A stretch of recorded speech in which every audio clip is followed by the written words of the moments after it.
notas OIT es que, bueno, muestra algunos programas que se llevaron adelante y es importante conocerlos en términos generales. O sea, qué fue el programa y en qué aportó. Bueno, luego tenemos a Barrios. A Barrios también lo vimos en conjunto con Becaria, ¿no? Vimos sus textos, todos juntos, pero también vimos como una relación con Becaria, o Becaría. Bueno, por un lado, hay que, de Barrios, una de las cosas que hay que saber es cómo define él el mercado de trabajo, cuáles son las etapas del mercado de trabajo, que básicamente son tres: capitalismo artesanal o prefordista, capitalismo fordista y capitalismo postfordista. Luego, conocer cómo se manejan las variables y los índices, indicadores en el mercado de trabajo, qué es la población económicamente activa, la PEA, o qué es la población económicamente no activa, cómo se compone. La activa se compone de desocupados más ocupados.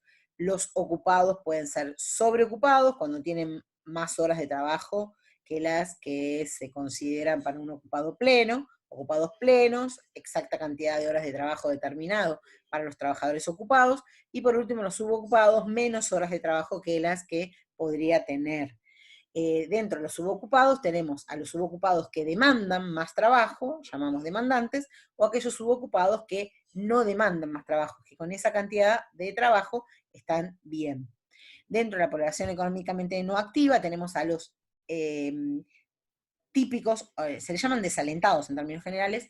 Están los desalentados típicos o los no activos típicos, que son los niños y los abuelos, y los no típicos, que no debería estar, pero son aquellos que están desalentados y no están buscando trabajo, pero porque se desalentaron de no encontrar. Entonces, bueno, ahí hay como una cuestión de que quizás habría que considerarlo más, llevarlo hacia el otro punto, ¿no? Hacia la activa, pero bueno, así se mide hoy en día.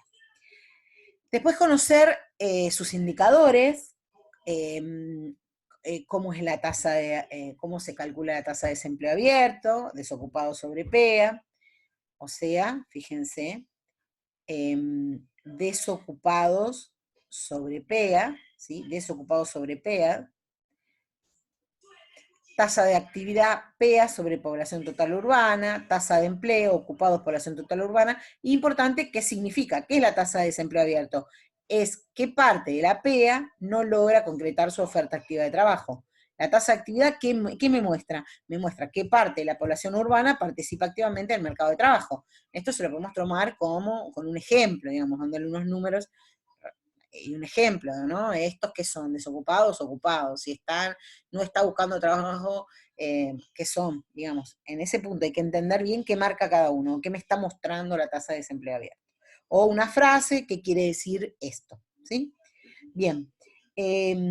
Después, otra de las cosas que vimos es que hay como hay varias perspectivas, por lo menos dos perspectivas, para analizar el mercado de trabajo y toda la economía en general, pero acá hablamos del mercado de trabajo, que es pensarlo desde la perspectiva de la economía ortodoxa o pensarlo desde la economía heterodoxa. Esto lo plantea muy bien Becaria, pero después hace aplicaciones Barrios. La economía ortodoxa se van a definir en términos de racionalidad, individualismo y equilibrio. Tiende a identificar a la economía como una ciencia exacta, racionalizando el comportamiento de las personas y el curso de acción a emprender con resultados previsibles. O sea, es una economía racionalista. La economía heterodoxa, puede ser definida en términos de instituciones, historia e estructura social. Considera la economía como una ciencia social, no como una ciencia exacta, donde el comportamiento de los actores se caracteriza por su imprevisibilidad y donde las interpretaciones son subjetivas. Dentro de la economía heterodoxa tenemos un montón de corrientes, ¿sí?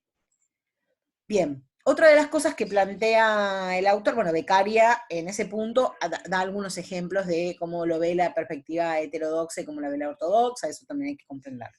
Bueno, otra de las cuestiones que plantea Barrios es que estamos pensando al menos dos tipos de proyectos de país que tienen una disputa en Argentina. Él lo hace análisis en Argentina, podemos hacer un análisis en casi todo el mundo.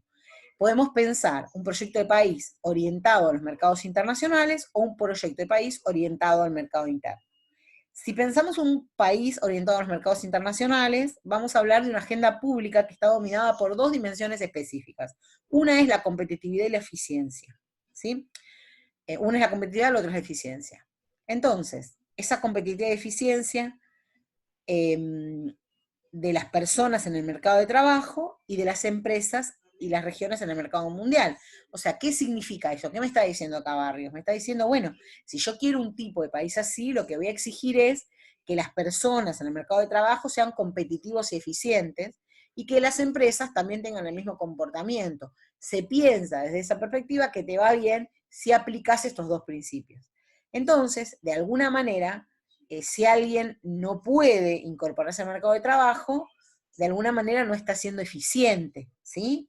Se legitima por eso el desempleo y la desindustrialización en mala oferta de trabajadores y empresarios, o sea, se le echa la culpa a ese sector, no a las políticas de gobierno, y se legitima políticas focalizadas, vuelve el estado del socorro a los excluidos. Un país orientado al mercado interno habla de otra cosa, habla de una agencia pública dominada por tres dimensiones: la ética, la ideológica y la económica.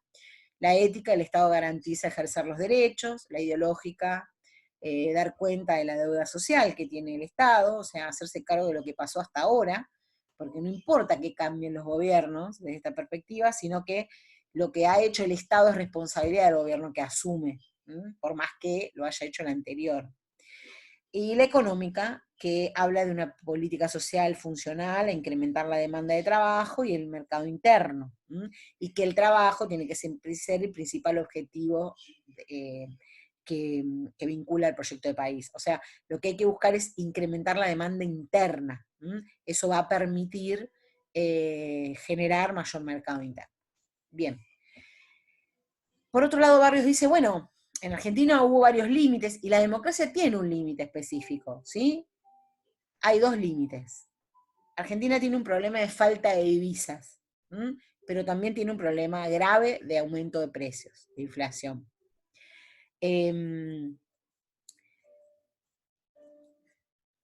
Cuando hablamos de falta de divisas, habla un poco de algo que vamos a ver un poquito más adelante en Samuelson, que es, bueno, ¿qué pasa con lo que exportamos y con lo que importamos?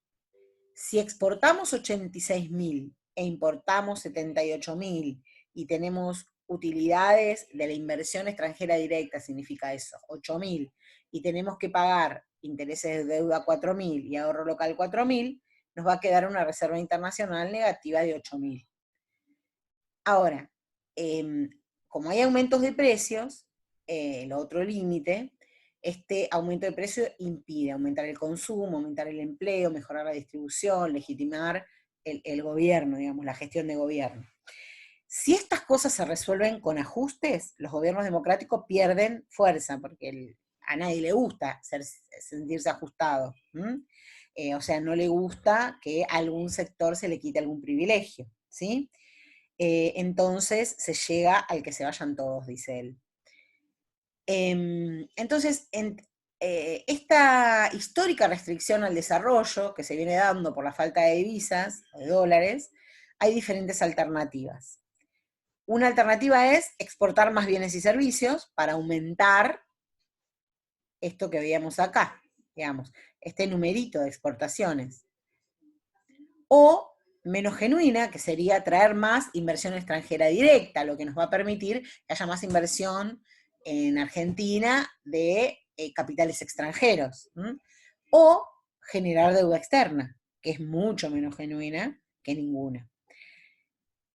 Entonces, si tenemos estas formas de querer resolver el problema que tenemos de la falta de divisas.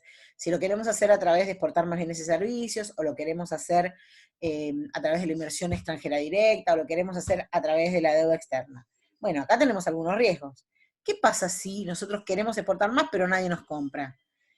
¿O qué pasa si no llega la inversión extranjera directa? ¿O qué pasa si no nos prestan, no tenemos acceso a la deuda externa?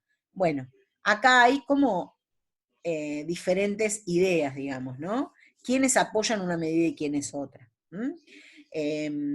Bueno, eso es lo que ustedes tienen que tener presente en términos generales, ¿sí? no voy a ahondar tanto en el análisis, en la parte de abajo, sino sí entender como qué tipos de soluciones se podrían dar. Bueno,